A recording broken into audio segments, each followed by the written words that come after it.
What happens when one of Hollywood's most revered voices sits across from a late-night host who thinks no one is untouchable?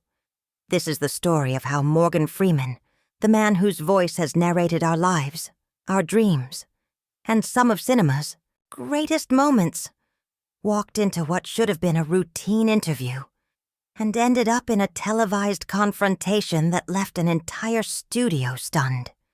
This wasn't your average celebrity spat. This was a collision between dignity and ego. And by the end of this, you'll understand why sometimes the most powerful move isn't to argue, but to rise and walk away. Before we dive in, don't forget to hit that subscribe button and share your thoughts below, because what unfolded that night will change the way you see late-night TV forever. Morgan Freeman walked onto the Jimmy Kimmel live set with the calm assurance that only decades in the spotlight can bring. At 78, he had endured thousands of interviews, fielded probing questions, and carried himself with the grace and professionalism that had made him a Hollywood legend. The audience welcomed him with that familiar mix of warmth and awe. He was more than a guest. He was a symbol. Jimmy Kimmel, in contrast, burst onto the stage with his usual animated flair, the kind of exaggerated energy that had become his signature. "Morgan Freeman, everybody," Jimmy shouted, his voice laced with a smug charm. The man, the myth, the voice that makes even my grocery list sound important.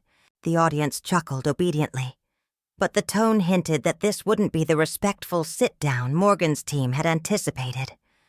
As they settled in, Jimmy leaned forward, eyes glinting with mischief.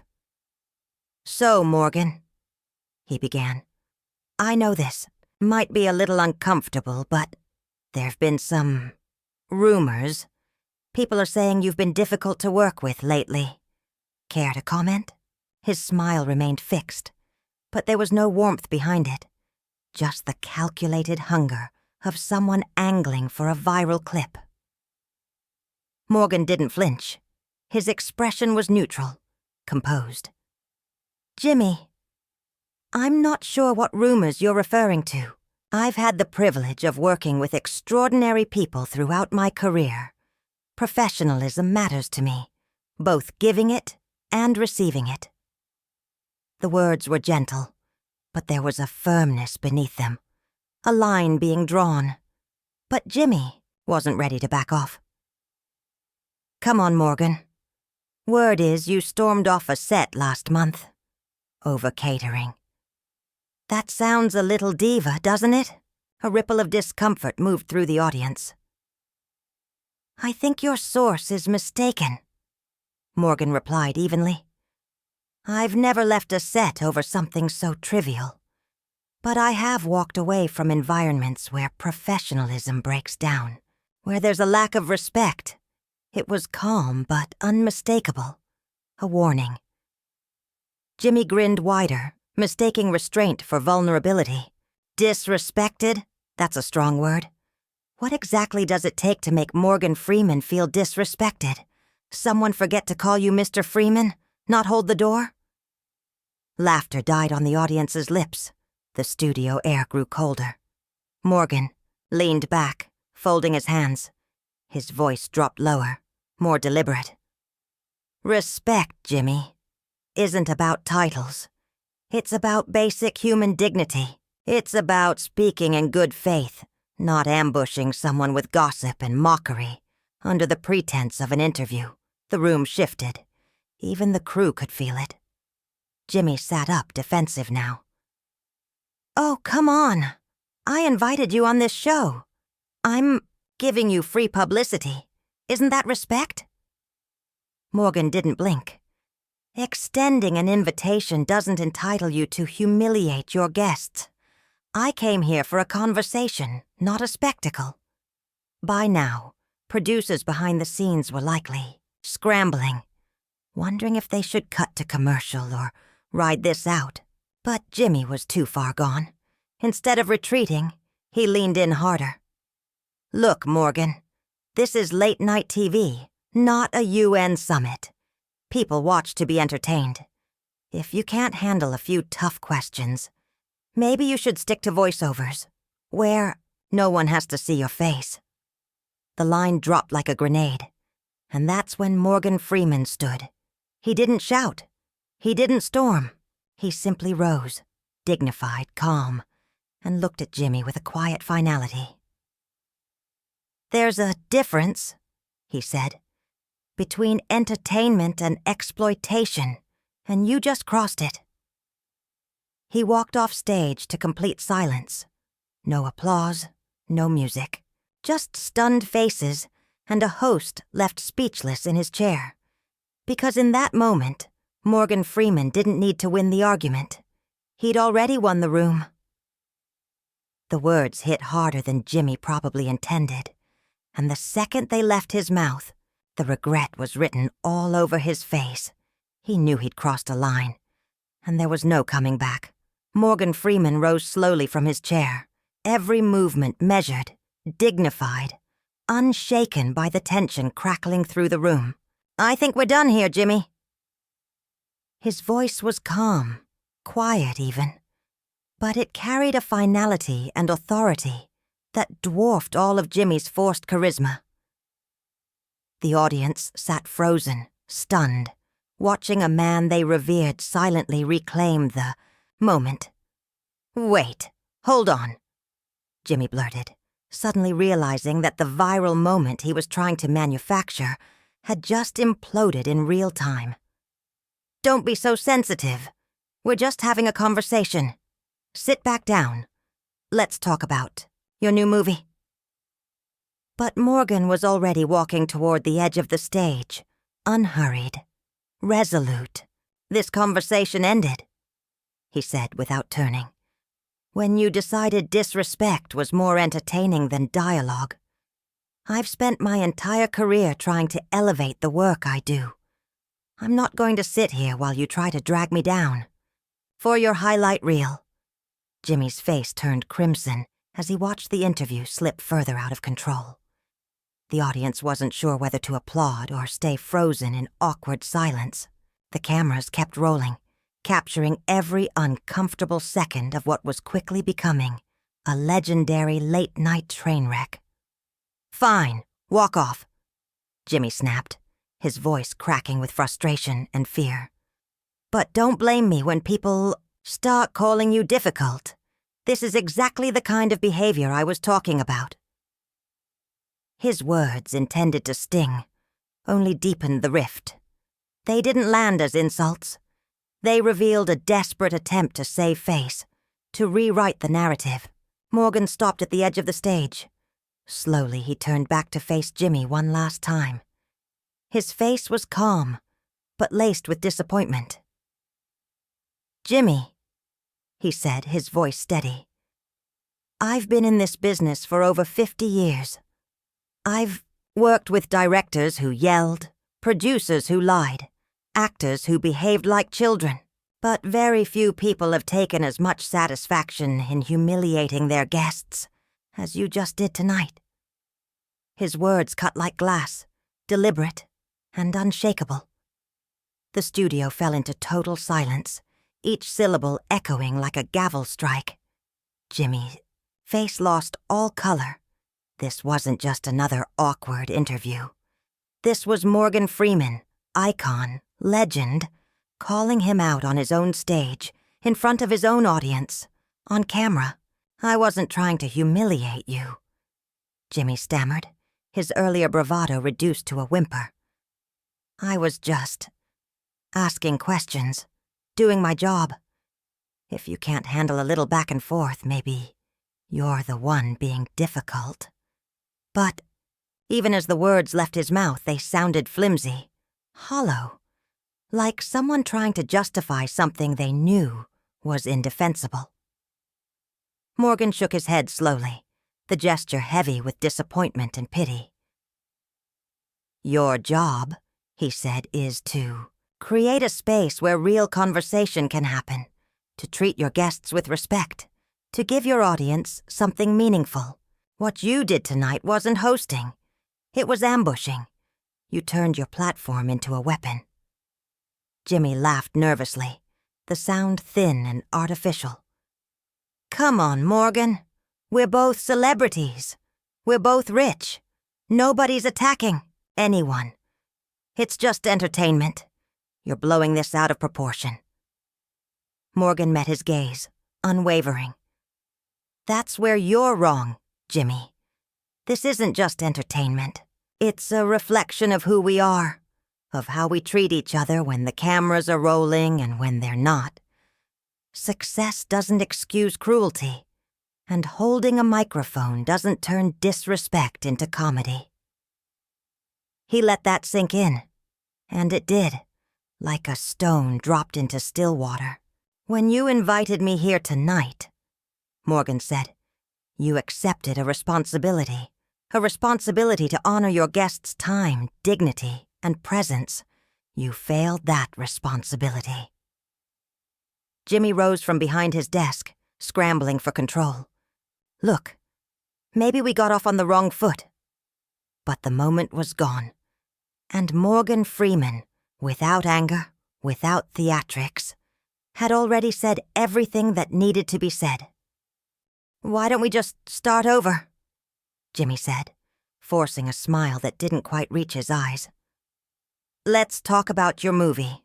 Keep it light. Have some fun. Like it's supposed to be. His voice cracked with forced levity, a desperate attempt to claw back control. Morgan didn't move. His reply was calm, but absolute. There is no starting over from this, Jimmy. You can't unsay what you said. You can't undo the disrespect. You made a choice tonight about the kind of host you want to be, the kind of man you are. Now you live with it. The room shifted. What had once been a breezy late-night show now felt like a courtroom, and the verdict had just been delivered. Phones came out. Some audience members began recording. Others just sat, frozen, unsure how to respond to a moment that was rapidly becoming television history. Fine, Jimmy snapped, his voice rising with shame masquerading as anger. You want to leave? Then leave. But don't act like you're some saint. You came on this show knowing exactly what kind of show it is. You knew I'd ask tough questions. If you can't handle the heat... Morgan turned slowly, the flash in his eyes enough to silence the rest of that sentence. Tough questions, he said, low but cutting. You think that's what this was? Spreading rumors, mocking guests, baiting people on air. That's your idea of journalism. I'm not a journalist! Jimmy fired back, his defenses unraveling. I'm a comedian, an entertainer. People don't watch this show for serious news. They watch for laughs, for fun, for celebrities being real. There it is, Morgan said softly. You think cruelty makes people real. You think tearing people down is entertainment. That says more about you than anything you've said tonight. Jimmy opened his mouth, then closed it. There was nothing left to argue, not really.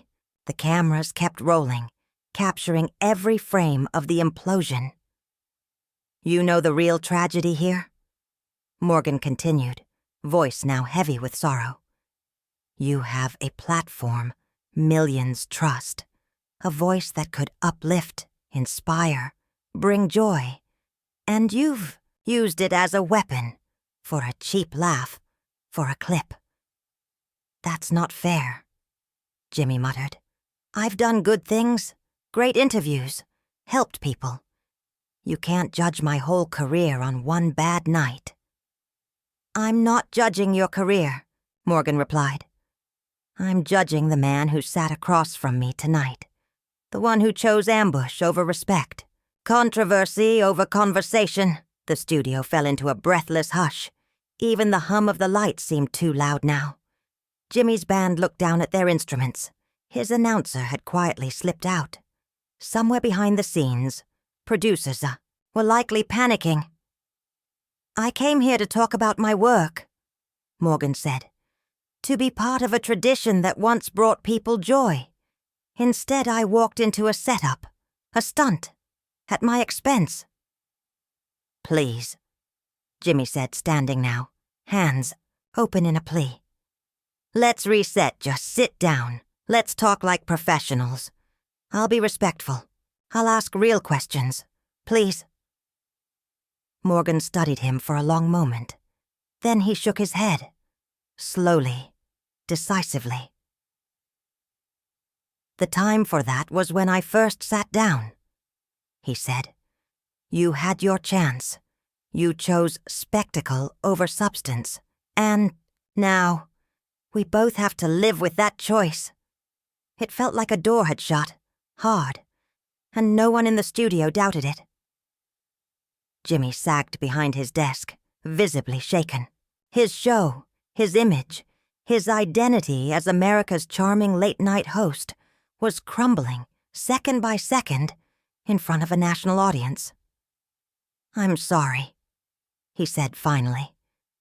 If I came across as disrespectful, I didn't mean to. Can't we move past this? Just have a normal conversation? Morgan didn't flinch. Your intentions don't matter, Jimmy. Not when the impact is this clear. When you choose gossip over insight, mockery over integrity, spectacle over sincerity, your intentions are irrelevant. You made your choice.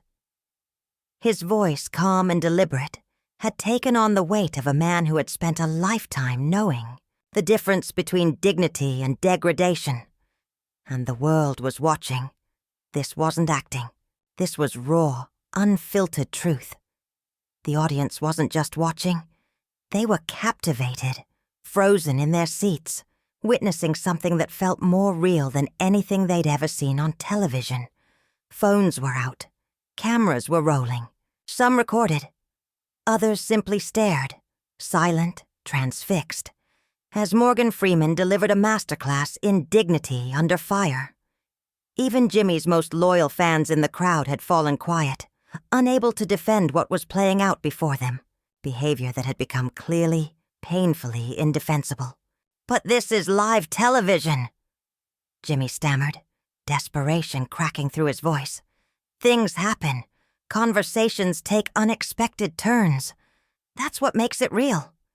You can't expect every moment to be perfect. Morgan didn't flinch. His expression remained calm, but now there was something else behind his eyes. Pity. Jimmy, he said slowly, there's a difference between an unexpected turn in conversation and a calculated attempt to humiliate your guest. There's a difference between being real and being cruel. The fact that you can't see that difference, that's why we're here. Jimmy looked around the studio as if searching for a lifeline. His band leader avoided eye contact. His announcer was gone. Even the staff behind the cameras looked paralyzed, unsure whether to intervene or simply let it burn. You're being unfair, Jimmy said, barely above a whisper. You're making me look like a monster. And all I did was ask a few questions. Maybe the wrong ones. Maybe the wrong way. But that doesn't make me evil. Morgan's voice cut through the air like a scalpel. I'm not making you look like anything, Jimmy. I'm simply refusing to help you make me look foolish, for your audience's amusement. The way you look right now, the way you feel right now, that's on you. Your words, your choices. Silence. Crushing, cavernous silence. Jimmy stood behind his desk like a man who'd just watched his reputation crumble in real time. The cameras kept rolling, capturing every second of what would become one of the most talked-about moments in late-night history. I've been doing interviews like this for decades, Morgan said, his voice calm but heavy. I've sat across from hosts who were nervous, unprepared, hosts who challenged me, personally, professionally, but I have never sat across from a host who seemed to enjoy trying to diminish his guest. He paused. That's not entertainment. That's not comedy. That's just cruelty. With an audience. Jimmy had gone pale. His hands gripped the desk, knuckles white. What do you want me to do, Morgan? He pleaded. I apologized. I offered to start over. What else can I say? Morgan looked at him, a gaze both compassionate and unyielding. What I want, he said, is for you to understand that not everything can be fixed with an apology. Some damage can't be undone with a reset. What I want is for you to think long and hard about the man you chose to be tonight, and whether that's the man you want to be tomorrow. Jimmy tried again. One last plea. If you leave now, that's the story. That's what they'll remember. Morgan Freeman walked out on Jimmy Kimmel. That's gonna follow both of us. Morgan's answer was calm and final. You're right. People will remember this.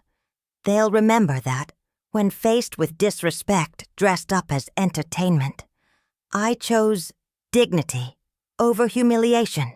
They'll remember that some moments matter more than staying in your seat and smiling. For the cameras! Jimmy's voice cracked, full of raw fear. Morgan, please. Don't do this. Don't destroy my career over one bad interview. I have a family, a team, a show. I made a mistake. But I'm begging you, don't let this be the end. Morgan paused. For a flicker of a moment, something soft appeared in his eyes. That same warmth that had made him beloved across generations. But his words were resolute. I'm not destroying your career, Jimmy. You did that yourself. The moment you decided cruelty was more valuable than courtesy, and mockery more important than respect, I'm simply refusing to be part of it. Then, without another word, Morgan Freeman stood up and walked toward the exit. Measured, dignified, unshaken. The audience remained in stunned silence as one of Hollywood's most respected voices walked off that stage, his reputation intact, his dignity uncompromised. Jimmy stayed behind his desk, frozen, watching not just his guest walk out, but his image, his brand, maybe even his career. Gone. The cameras didn't cut. They captured every frame of his unraveling. Every wince, every twitch, every second of regret playing out across his face. As Morgan reached the doors, he turned back one final time, addressing the room, the host, and the millions who would soon be watching. To those who came here tonight, expecting entertainment, I'm sorry. You deserved better from both of us, but especially from your host. And with that, Morgan Freeman walked out of the Jimmy Kimmel live studio. Behind him, a broken host, a silent audience, and a moment that would be remembered, not just as a viral sensation, but as a reckoning. Jimmy stood motionless behind the desk for several unbearable seconds. Then, with a voice cracking under the weight of it all, he looked into the camera. We'll be right back. But everyone watching knew nothing would ever be quite the same again. What did you think? Was Morgan Freeman right to walk out? Or should he have stayed and salvaged the interview? Drop your thoughts in the comments below. And don't forget to subscribe, because every now and then, the mask slips, and we see exactly what people are made of.